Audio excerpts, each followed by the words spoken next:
Hello everyone, welcome back to my channel. My name is Kay and I do beauty related videos, be that tutorials, reviews or whatever you choose. I do them all for you, so please be sure to subscribe if that's what you're into. Today, as you can see by the title, I will be comparing the Conceal and Define concealers, so the new Infinite one and the OG Conceal and Define. I'll be comparing them in the same shade. I have 12.5. I'll be comparing them, seeing how they work on the skin, and I'll also be trying out the Revolution new Heartbreakers range. Really cute packaging, let me show you. So yeah. So I'm just gonna go straight into it. I'm gonna put the Conceal and Define Infinite on this side, and I'm gonna put the OG Conceal and Define on this side. I have both of them in the shade 12.5, and let's put them to the test. I kind of want to use this one first to see.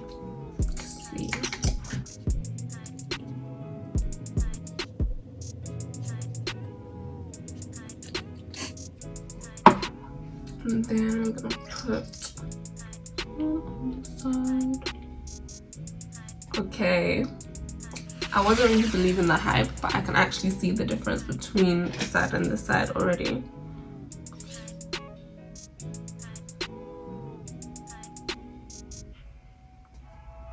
I'm gonna put this one on my forehead and on my nose. So I'm gonna blend. I'm gonna put a bit more of the OG because I feel like I need a bit more. Don't know if that's cheating. But yeah. So right now, let me know if you can see any difference. I'm gonna blend out the OG first.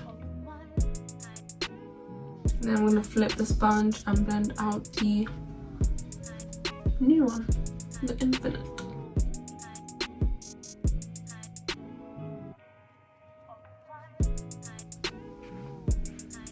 Oh, I definitely see that there is a bit more coverage on the side than there is on the side. I don't know if you can tell, but I'm gonna come a little bit closer. Yeah, there's definitely a lot more coverage on the side than there is on this side. Even with the 2 layers, this one is still kind of transparent, whereas this one is like opaque. So now I'm just going to quickly cream contour with my Black Opal foundation stick in the shade Suede Mocha. In terms of creases, they both kind of have the same amount of creases underneath my eyes.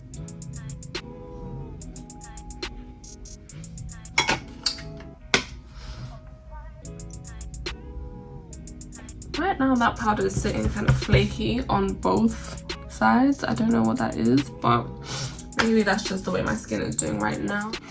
I'm gonna finish the rest of my makeup except these 2 babies. I'm gonna come back on camera and film me putting these 2 babies on, and also finishing off my eye look using this. Yeah, I did start off showing it, but I realized my camera wasn't recording the whole time. Annoying, but yeah. We move. So I am back. All I did was set my face with the MAC Mineralized Skin Finish in Dark Tan and contour or bronze with the CoverGirl Ebony bronzer in, ebony. So I am going to now use a blush, which is the Revolution Heartbreakers Kind blush. It's the matte blush, and it's so cute. I love the packaging. It smells like cinnamon and vanilla. I'm not sure if that's what it's meant to smell like, but it does have a scent to it and it's quite nice.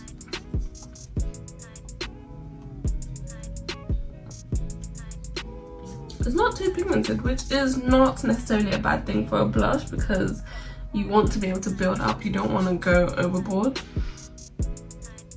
And I do quite like this shade on me. My skin is looking uber dry, like intensely dry. I'm going to put some of these colors on my lower lash line, and then I'll spray my face and do highlight. So I'm gonna go in first with that mustard shade. That pigment, I'm surprised. I think this palette was £5. The pigment is insane.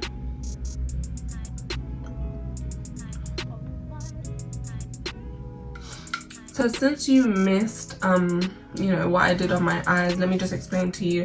I first went in with this shade and blew that out all over my crease as a transition shade. Then deep into my crease I used this shade, and then on my lid I used this shade. And now I'm going to use those same shades, well, this and this, on my lower lash line.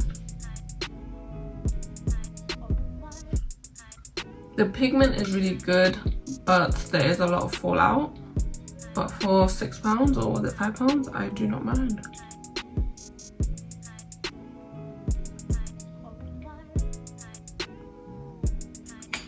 So now I'm going to spray my face, give it a bit more dew, and then put highlighter on.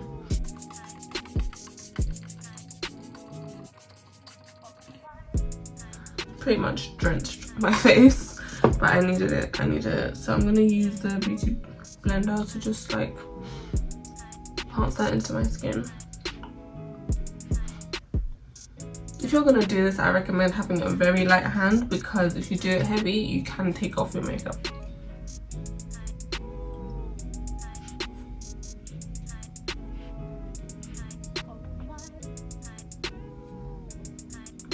So while that is drying down a little bit, I'm going to go back into the palette and I'm going to take this peachy shade and put that in my inner corner.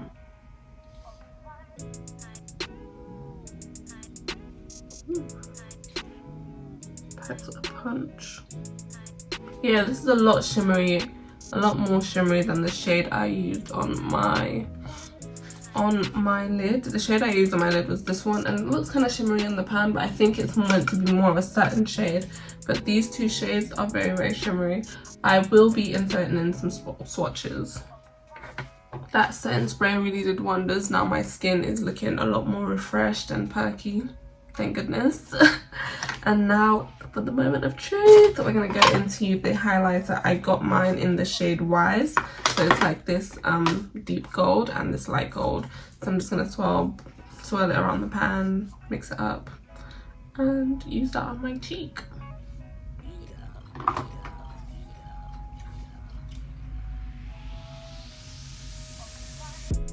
It's quite subtle.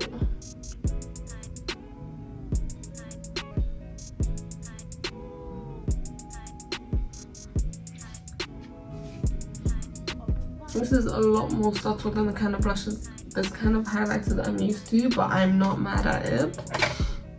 I have noticed that like the trend now is, you know, a very subtle highlighter or no highlighter at all. I'm not here for it, but it's not bad to have like a subtle highlighter in your collection. Maybe not every day. Glow to the gods. That was hard to say. Yeah, I quite like that actually. So now it's time to tell you my final thoughts on the products I used today.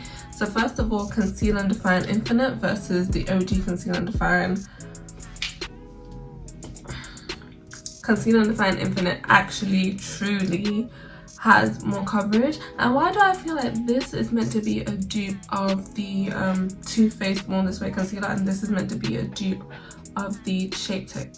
But either way, they are both very matte.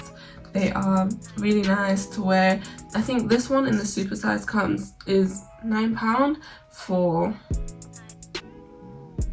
how many milliliters? For 9 milliliters, which is a pretty penny, I'd say. Like, although it does seem, you know, really affordable, if you look at it, there's not a lot of product there. There's a lot of packaging. There's big and bulky packaging, but there's not a lot of product there. 9 milliliters is not a lot. So yeah, the super size of this one is 0.30 fluid ounces, which is 9 milliliters, and this is 0.45 milliliters. So this is actually more product than this. However, this is £7 and this is £9, but you do get more coverage in this one, but it is quite expensive for drugstore in terms of what you get, like how much you get. So they are a lot of packaging with only a little bit of product, to be very honest, but this did the damn thing. It was good. It was really good. Like right now, after everything is said and done, I'm gonna be honest, I can't really see a big difference between this side and this side, but I think it's the difference between wearing a color corrector and not wearing a color corrector. So I would definitely go for this. It's really nice, especially compared to the other one. The first one already had so much hype about it, so this one being better, I mean, it's a no-brainer. Also, it was very, very matte. I think it's been a long time since I wore like a properly matte concealer because I didn't notice my skin was so dry. I actually have oily skin, but if you have oily skin and you're looking for something mattifying, I would definitely go for this. And if you have dry skin, setting spray Fix Me Up real good. Not any setting spray though, something that's really hydrated, really dewy. That's what I'd recommend for you. I was gonna do a wear test, but I feel like a wear test is unnecessary. Like, I really don't have issues with the longevity of my concealer, so I don't think I'm gonna be waiting around trying to do a wear test for this. Like, then on to the Heartbreakers palettes. So they had a total of about 6 palettes with all different color stories and themes. And some people say they are mimicking the Huda Beauty Obsessions palette. Some people say they're mimicking the Colourpop palettes. But to me, nothing is new under the sun. And if you're in the UK and you're looking for those kind of palettes at a cheaper price point, I'd go for it. And also the quality was, I was not expecting it to be so pigmented. It's really pigmented, and I think now is a good time to show you some swatches. So let me just go right ahead and swatch them. I want to be swatching them left to right on my arm.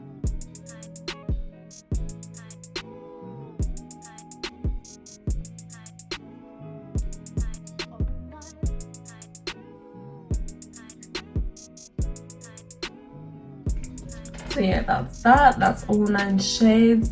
The only thing I can say about it is that it had a lot of fallout. I don't know if I mentioned it earlier, but the palette that I have is called Courage, and it's the red one, the red colour story. The colour story is really pretty. I think for £6 it's really good, really pigmented. The only shades that are not pigmented like that are these two, but they're quite nice and shimmery. They have like some dimension to them.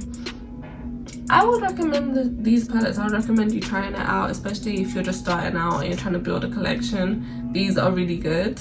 So anyway, the Heartbreakers highlighter and blush. So I mean, the blush, you kind of have to build it up to get the pigment out, but I would say that's a good thing, because with things like blush, bronzer, you don't want them to be too pigmented, so that like it's better to add than to take away. And I mean, it's easier to add than to take away.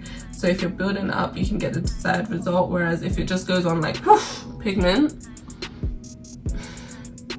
you know, it's gonna be hard to fix up your makeup, and that's like the last thing you do. So imagine doing your whole makeup only to mess it up by putting up too much blush. Anyway, and it has a good shade range. There was about 5 or 6 shades, and I picked the one that suited me.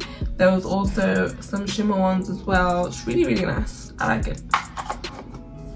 I like it. This is the kind of blush I like. I always use Stubborn by MAC, and I'll say this is a good dupe for it. And Stubborn by MAC is discontinued, so it's kind of hard for me to use it on my channel anymore. So I will be using this from now on. And the highlighter. The highlighter is really pretty and subtle. It's not what I usually go for, but it does look really nice on the skin. It just makes me look radiant and like I'm glowing from within. Whenever people say that, I'm always like, but I mean, seeing is believing, and it looks really, really nice on compared to what I usually use. I'm gonna swatch it on the back of my hand compared to what will I compare it to? I usually use either the Anastasia Beverly Hills, which is like one of my more subtle kind of highlighters. This is what I use when I'm usually going for a glow from within. So this is the Anastasia Beverly Hills highlighter in bronzed. It's in the Sun Dipped palette. And another thing I usually use is the Soul Body Face and Body highlighter in golden. Oof, I love this shade. Let me get it open. So yeah, you get kind of the kind of person I am by seeing them next to each other. These are this and this is a Soul Body, and this is the Anastasia Beverly Hills. So it's not what I usually go for, but looking at it on my skin, it is quite nice. And sometimes you want to be a bit more quiet about your highlight. Maybe you're going to a wedding, like you don't want to upstage the bride. But yeah, I also got the concealer of the Heartbreakers range in the I Heart Revolution. I got that in Pretzel. It's a really pretty color, but it's a natural finish, so I will not be using it like that often. Only when I'm going for a more natural look. I like full coverage. So yeah, those are my thoughts on all the products, and I would say they are great value for money to a certain extent. This one is, I mean, 20% more pigment, I guess 20% more price. I can see that, but the packaging is just too bulky for what it is. Like, I feel like it's a lie. You're lying to me at this point. But yeah, I think it's a really, really good concealer. And yeah, at the end of the day, I'm happy with my purchases. Please let me know what you think in the comments down below. Don't forget to subscribe. Love you guys, and I'll see you in the next one.